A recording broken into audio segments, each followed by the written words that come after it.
Something most people are not aware of. 20 ancient supervolcanoes have been discovered in the areas of Utah and Nevada.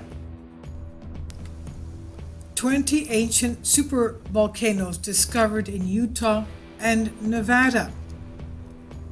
This is a world map showing a few supervolcanoes, and you can see a number of them over the western United States. 20 ancient supervolcanoes. Well, we know that Yellowstone is a supervolcano in the area of Wyoming, and we have another 20 ancient supervolcanoes recently discovered in Utah and Nevada. The video before this one, we spoke about the sleeping giants of the United States supervolcanoes that created hell on earth about 30 to 35 million years ago. Geologists from Brigham Young University, Berkeley Geochronology Center, and the Pacific Northwest National Laboratory found evidence of 20 ancient supervolcanoes near the Utah-Nevada border. And of course, we're talking about the Wawa Springs area, Indian Peak, Caliente, Igni Bright Field. Kindly support my Patreon account since YouTube has again demonetized my YouTube channel. The daily posts are 5 videos daily, and they are totally different from what I have on my YouTube channel. Thank you so much for your support and that you find all my content so interesting. You'll find the Patreon account details in the description box below. The map here shows the locations of the ancient supervolcanoes, plural, in Utah and Nevada. Supervolcanoes are giant volcanoes. They blast out more than 1,000 cubic kilometers of volcanic material when they erupt. 1,000 cubic kilometers is the size of Yellowstone. Wawa blasted over 5 times that, 5,500 cubic kilometers about 30 million years ago. So if they blast out more than 1,000 cubic kilometers of volcanic material, they are considered supervolcanoes. They're different from the more familiar stratovolcanoes because they are not as obvious to the naked eye and affect enormous areas.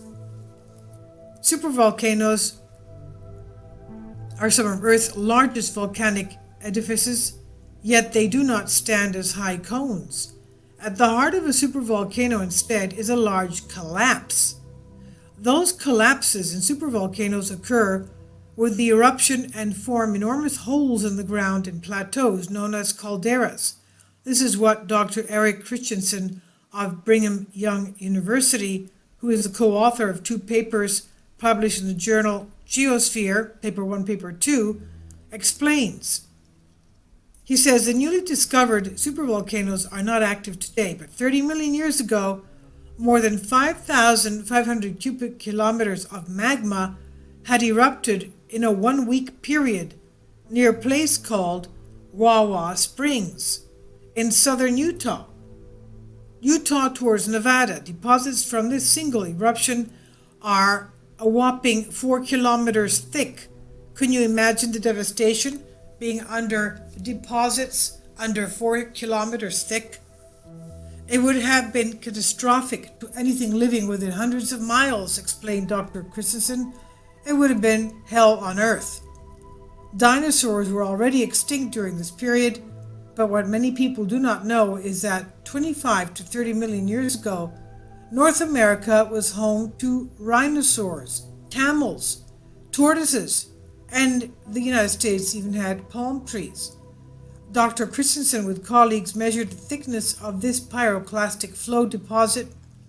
They used radiometric dating, X-ray fluorescence spectrometry, and chemical analysis of the materials in order to verify that this volcanic ash was all from the same ancient super eruption. And that's exactly what they concluded. The scientists found that Wawa Springs eruption buried a vast region that extended from central Utah to central Nevada, and from Fillmore on the north to Cedar City on the south. They even found traces of ash as far away as Nebraska. You can imagine how exciting it was for them to discover that all of this area was from one eruption. The team also found evidence of 15 super eruptions and 20 large calderas. This is what's called the area of the Indian Peak Caliente Caldera Complex. This complex of supervolcanoes have diameters of up to 60 kilometers and are filled with intra-caldera tuff and breccias. They have been hidden in plain sight for millions of years despite their enormous size. Because of the enormous size, that's why people didn't ever think of the fact that it would have been one volcano.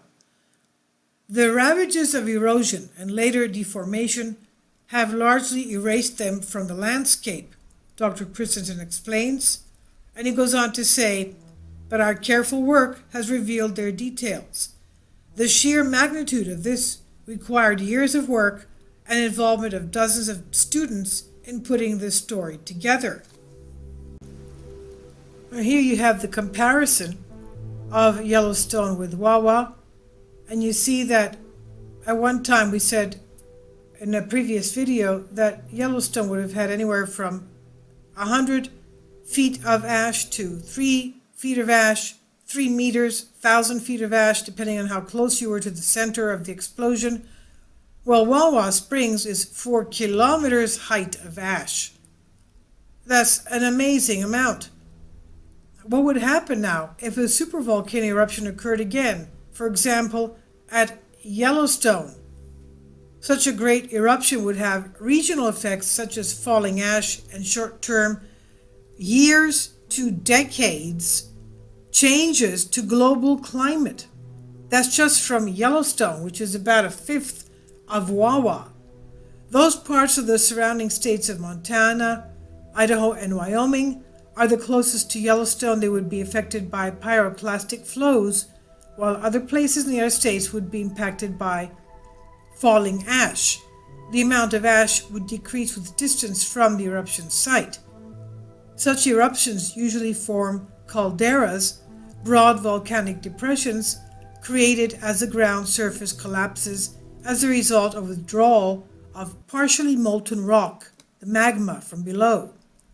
Fortunately, the chances of this sort of eruption at Yellowstone are exceedingly small in the next few thousand years. This is what is written on USGS's site.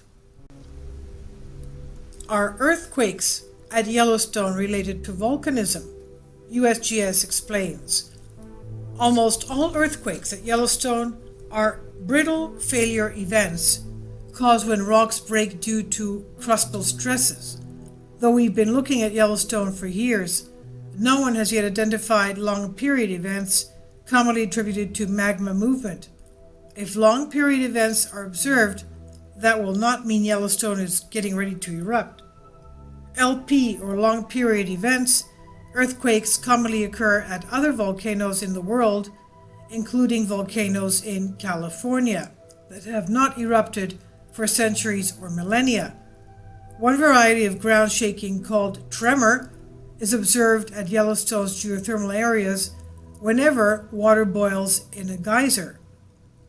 The largest historic earthquake in the Rocky Mountains was a magnitude 7.3 earthquake at Hebgen Lake, northwest of Yellowstone in 1959, 7.3 magnitude.